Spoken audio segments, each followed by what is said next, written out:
आहे शरम आलू हो हंस के भागे चालू हो लागे जाना लेबू तुम हमार दिल में बसी गई हो पागल बनैलू हो गई बा तोहरा से प्यार हो गई बा तोहरा से प्यार काहे शरम आलू हो हंस के भागे चालू हो लागे जाना लेबू तुम हमार दिल में बसी गई हो पागल बनैलू हो गई बा तोहरा से प्यार हो गई बा तोहरा से प्यार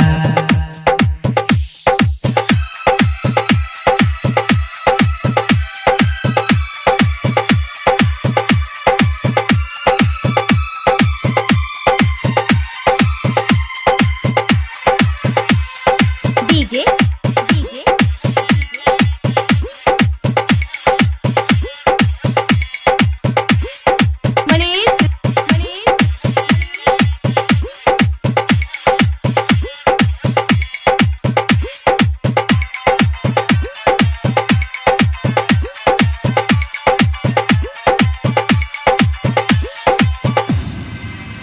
बिना तोहरा अब हमसे सुन रानी रहलो न जाता कहीं कैसे बात दिल के जुड़ गईल बसा नहीं आके नहाता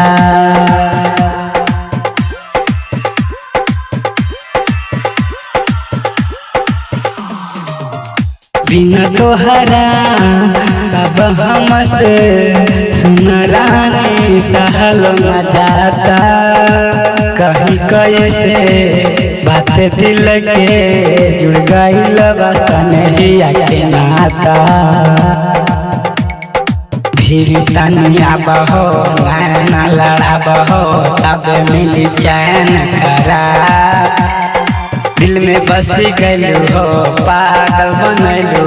हो गईल बा तोहरा से प्यार हो गई बा तोहरा से प्यार काहे शरम आलू हो हंस के भागे चालू हो लागे जान लेबू तू हमार दिल में बसी गई हो पागल बनैलू हो गईल बा तोहरा से प्यार हो गई बा तोहरा से प्यार डीजे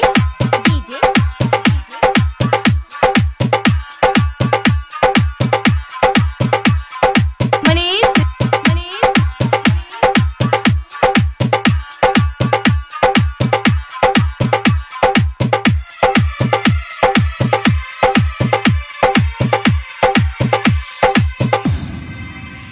बारू इतना तुम सुन करी कितना तोहर बड़ाई दूर हो खबू यदि हमसे कहे फांसी सच मर जाई बारू इतना तुम सुन करी कितना तोहर बड़ाई दूर हो खबू यदि हमसे कहे फांसी सच मर जाई डरब ना जमाना से पुलिस चाहे थाना से तोहर से ही वादा बहामा दिल में बसी गई हो पागल बनैलू हो गई बा तोहरा से प्यार हो गई बा तोहरा से प्यार काहे शरम आलू हो हंस के भागे चालू हो लागे जान लेबू तू हमार दिल में बसी गई हो पागल बनैलू हो गई बा तोहरा से प्यार हो गई बा तोहरा से प्यार।